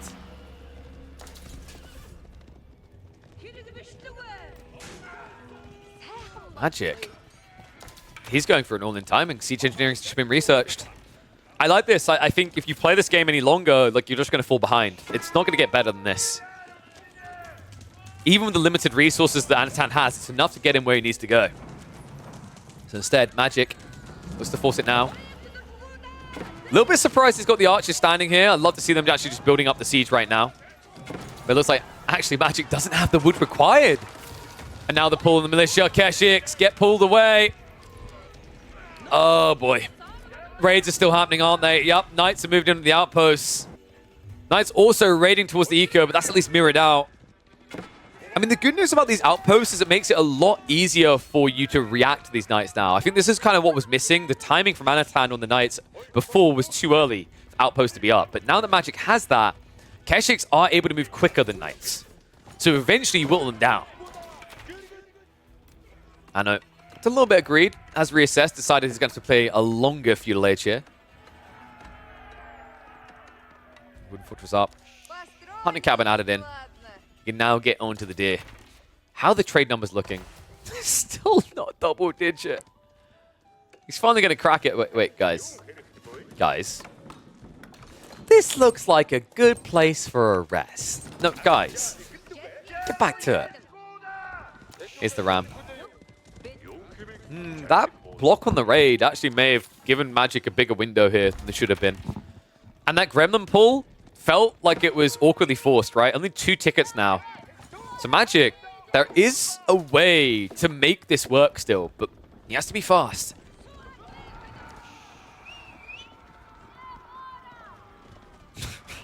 Or you could go home.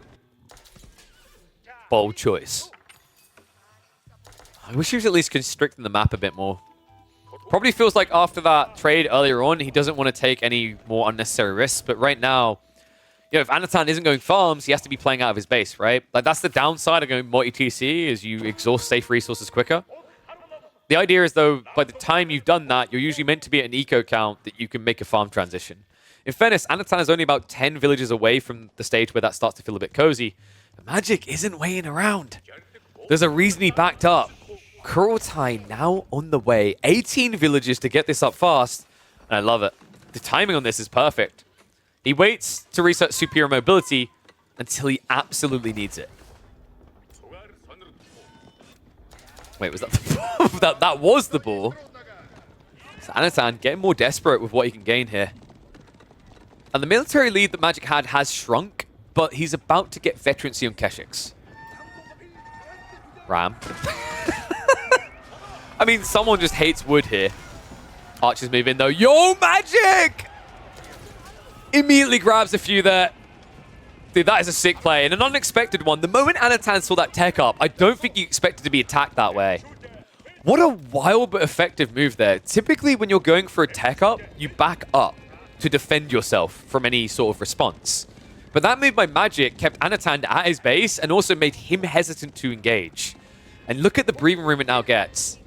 Veterancy coming in 45 seconds. Anotand, oh my god.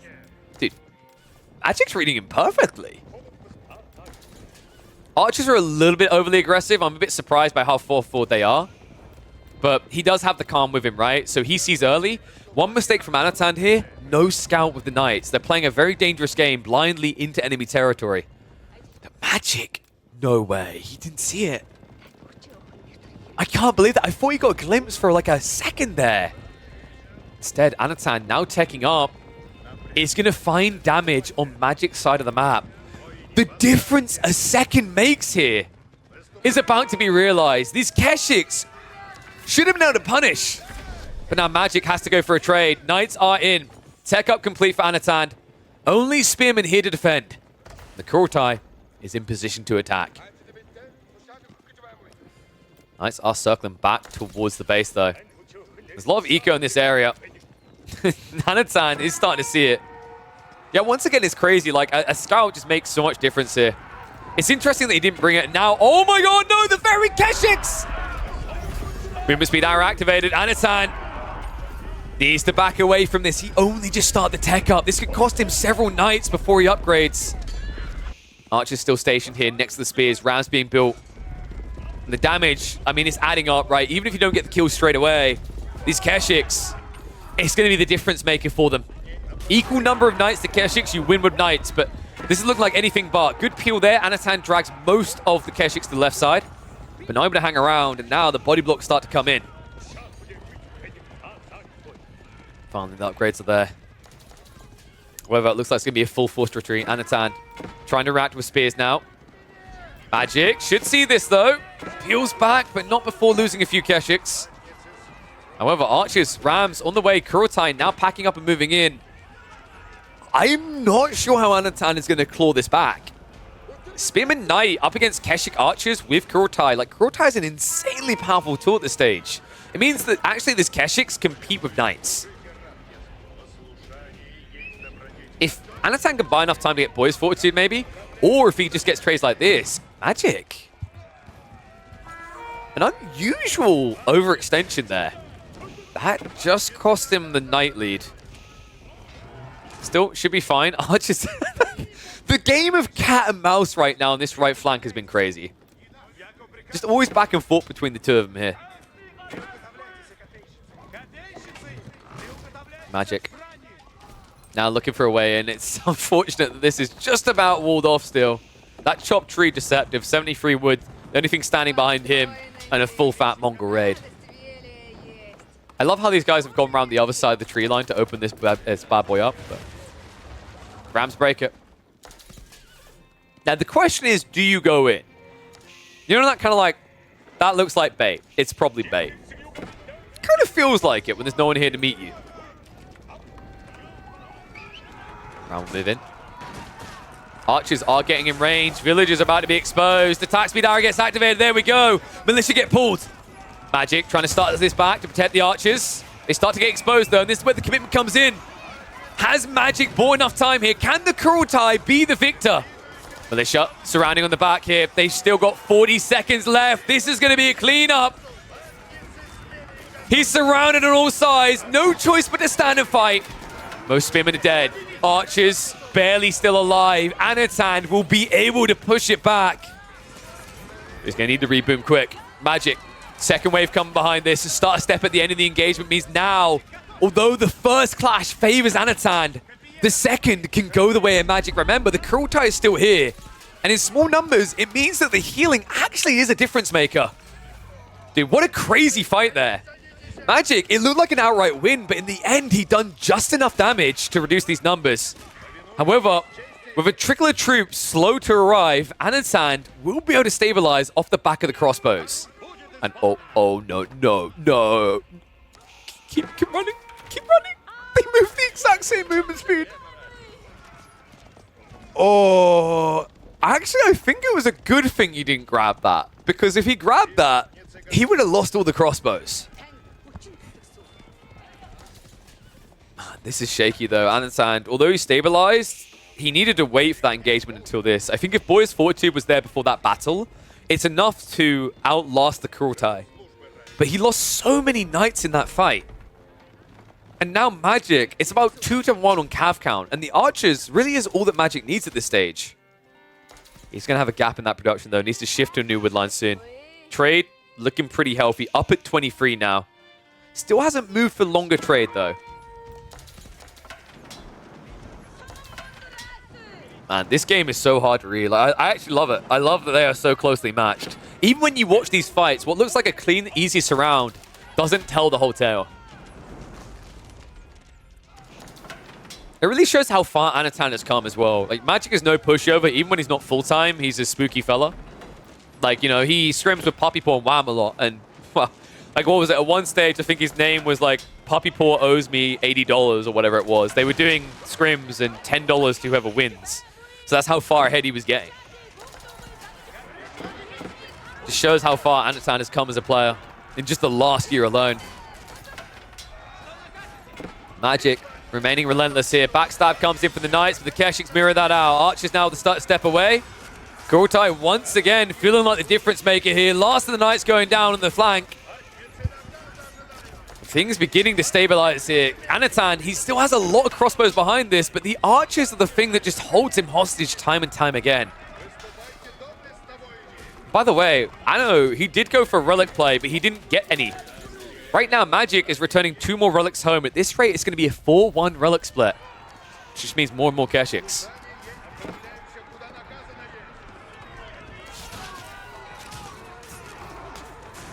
Magic. Tricky fiend right now. Just keeps baiting out those knights, right? Attack speed arrow now comes out. The crazy thing about Kurultai here is it genuinely makes you effective at dealing with knights. Even with the 7 armor, right? Like, you're still putting 4 free per shot. It's a big difference maker. And now he swarms onto the units that have no ranged armor to speak of. Crossbows have got the Saint's Blessing. I actually love that he got a Saint's Blessing out here. It's aura on aura battalion, right? Like, think about the difference here. It's a 2 damage difference, and these archers right now are getting +2 damage. So actually, maybe enough to push Anotand out of his base and towards Magic's. Does need to keep those Saints' Blessings coming, though. Horseman transition underway by Anotand. Magic in retreat. This time, I think it might be permanent. It's been a relentless assault. But I actually think Magic's beginning to crack a little. Both players now switching into Horseman. Kurultai. I can't get the unpack.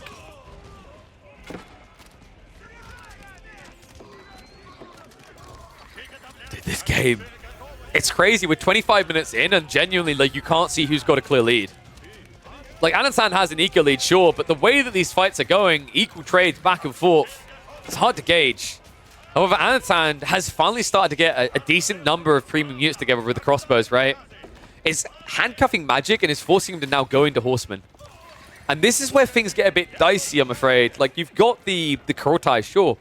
But on the other side, Anotand already prepped Boy's Fortitude. His Horsemen are more tanky.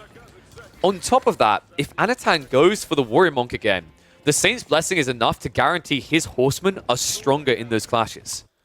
So, pretty scary scenario for Magic to find himself in. And Anotand now getting the long-term goal to give him options. Great secure with the keep on the right side. Yeah, it's not even a risky play because Magic's thrown everything at the front, right? So you know he's not going to have a second wave of Keshiks wrapping right. It just doesn't make sense economically. Oh, Magic. What do you do from here? Oh, I think Magic should have extended the trade line a while ago, but he just never felt safe. And now with this keep drop, if he tries it, he just dies. He loses entirely. Horseman Knights in. Villagers get found, as does the trade again. Magic learning the hard way that Mongols cannot defend. Not in Castle Age anyway. It's the worst time of the game. And oh my god. That ain't pretty. That's a huge chunk of Idolico right now for him. Horsemen going to raid even deeper. They're going to stay alive, right? Like, Yam is great if you have it for your units, but Magic never got Yam or for infantry. And right now, he's only pumping Horsemen, which aren't as great at reacting to this as Keshiks are. It's just very difficult now. It's like the floodgates have opened, right? Anotand, just look at where he is. Everywhere on the map, coming from every direction. And the second TC by Magic shows you the desperation. He needs a recovery arc here. I just don't think Anotand's going to give him the breathing room for it. Villages. A lot of them.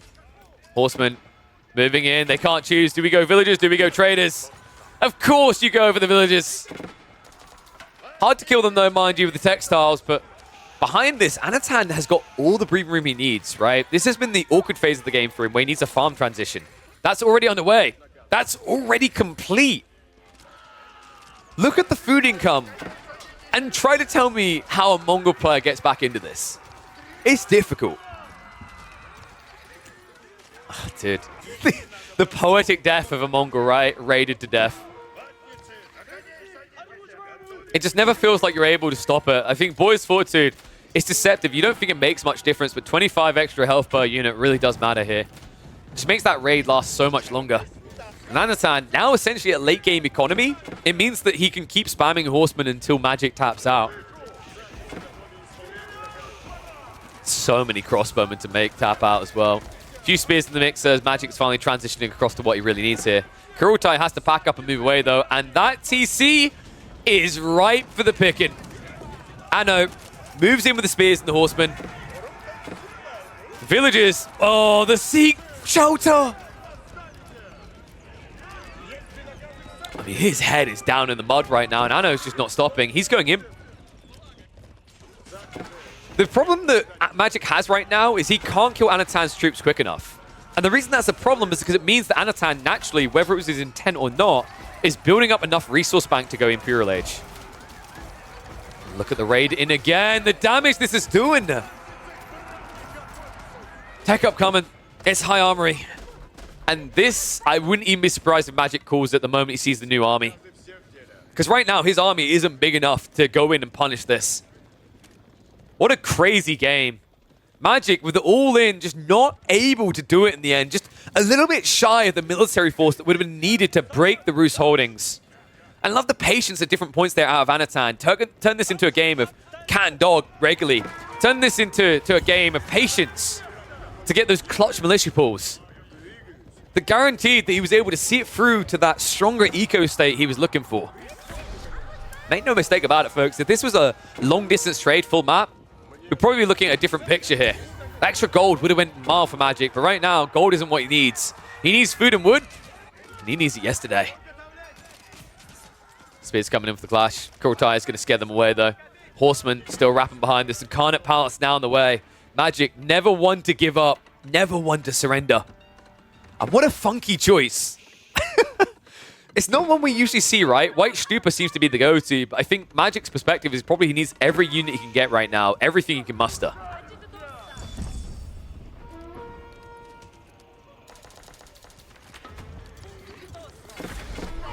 Tech up complete, though. Wee power on the way, 45 seconds. Horsemen in again. The only upside is they're not elite. Oh, wait. Nope, Anatan sorting that. Just give it a few seconds.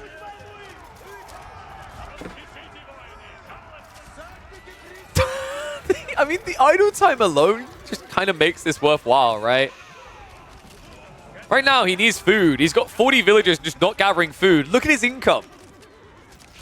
He needs them to be good trades because he can't actually afford anything if he loses anything right now. Traders. Oh, okay, now we're in business, Magic. This is the Magic I wanted. The one that's going to take the risk. He went from 37 gold to 102 gold per trader. This might get him what he needs. It's dangerous, though, with the horsemen in the area. Rams do move south. I know. It's not just horsemen anymore. It's a massiment of Streltsy. There are some Nesta Bees coming for free, but you're going to need about 3 of those pumps for free. I know. How many farmers do we actually have? 65. He has 75 people on food.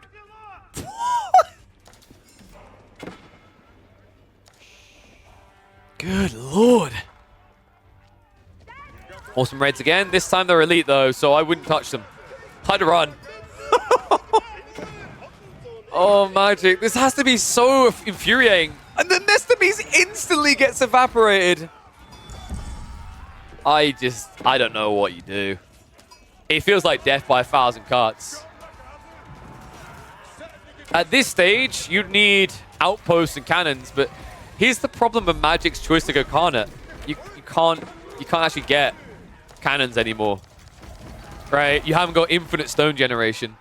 So your one hope of defending against these constant raids doesn't exist in this game. It's a very big part of why most people do go for White Stupa. You just eventually get your, like, it's not walls, but it's a wall of cannons. So it kind of fulfills a similar purpose. In this game, it's never going to happen. I mean, you don't get any stone trickle anymore from your trade, right? And you've got limited stone outcroppings to set up Uvus on. So that just kind of handcuffs your cannon outpost emplacement count. Horsemen, no way they get that. I would have been impressed. So Hui Pao, almost dead in the keep, but by the time it does this, I think almost all the gold is going to be gone in favor of Anno.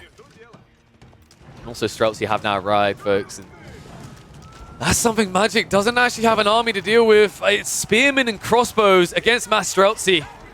Even with Kurultai, that feels difficult. Still, he's going to try and pinch him. Awesome ride in. Saint's Blessing is where. Streltsy are going to start gunning down. It's kind of an awkward fight because he doesn't have much of a front line. So Magic should be able to clear this up. I think Anatan underestimated his opponent here. However, the keep drop. Well, if I was Magic, I'd be praying that a Hui Pao was coming right now. Unfortunately, elite horse archers are on the way, so not ideal.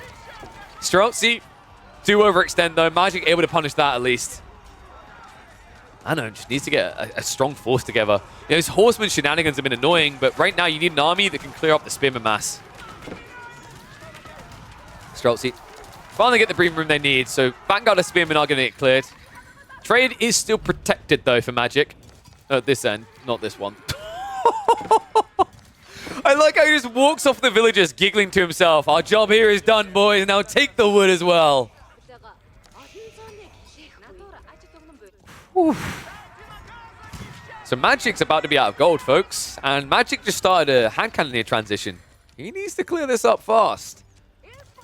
Quick power is coming out in 25 seconds, so that will be the solution. But there's going to be a lot of idle time where there's simply no gold coming in to the coffers.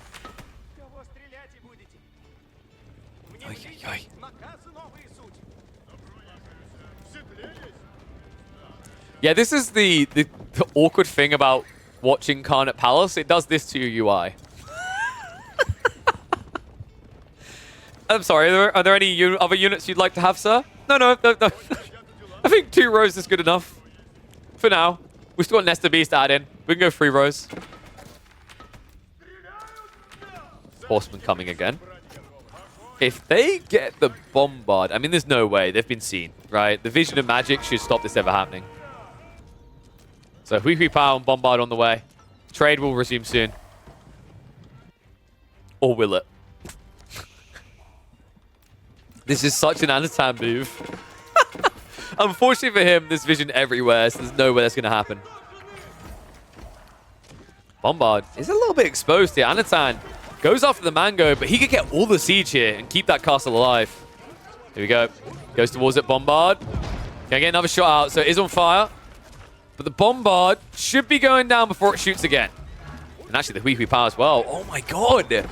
Magic, he pulled all the troops away. He loses all of the siege. The castle is still alive! And I think Anno has just enough stone to keep it that way as well. So the trade still cannot resume. In fact, look at this.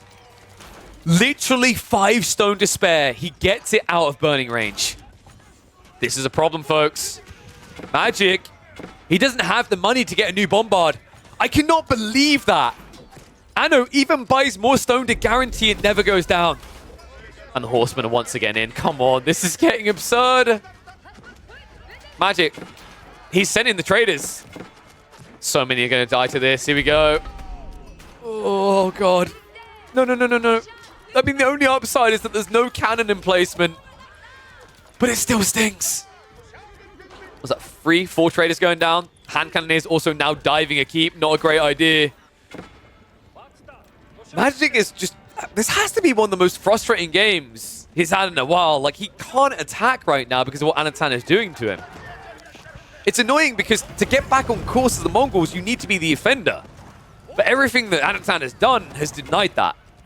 That finally might be coming to an end. Anatan gets all the troops together. Ye clicks in under the keep. Main fight, though. A surround from the horsemen and a front force by the Streltsy. Hammer and anvil tactics here. Only in reverse. Horsemen hold the army in place. The Streltsy plow on through. And Anatan able to cause a big loss in the center for Magic. And somebody needed as well. Because this is reducing Magic down to essentially spears and horsemen. And funnily enough, Anatan, with Horseman Streltsy, he'll win that fight every day of the week. Boys Fortitude plus Biology really just being the difference maker there. And honestly, a big difference to that. No Biology on the other side at all for Magic. Goes in for the recommitment. Streltsy standing their ground. Standard deployment should be activating in just a second. And there it is. Gung-ho mode. Magic at risk of losing military lead for the first time in several minutes. And there it is. That is the crossing, the convergence point. Streltsy able to force an absolute massacre here, standing their ground. Magic completely drained dry. Biology finally queued up, but it feels too late. Anno is taking control. Trade won't even be online for long. The walls continue to go up from Anatan. He is a complete and utter fiend at this. And at both ends, folks. Oh my god! This has to be so tilting! I don't remember the last time I saw a player that looked so clowny but effective at the same time. Anatan is fantastic in this game. They've both been fantastic in this series. Magic now down to half military. I think this is the point where you start to just process what is an inevitable loss here. Mangonel gets one shot out before being shut down and out. And I don't think Anotand is going to be denied the victory any longer. It's taken 40 minutes to get here. This series, well over 2 hours, I think, in total. In-game time hitting about that. But we have reached the point of the killing blow. It doesn't even matter. GG! Anotand will secure himself a place in the playoffs of Energy Playfest #1. And I, for one, am excited to see what it holds, because this series, if this is any foretelling of what's coming in the playoffs for Anotand, I am going to be sitting in my seat watching with great anticipation. I'll see you all there.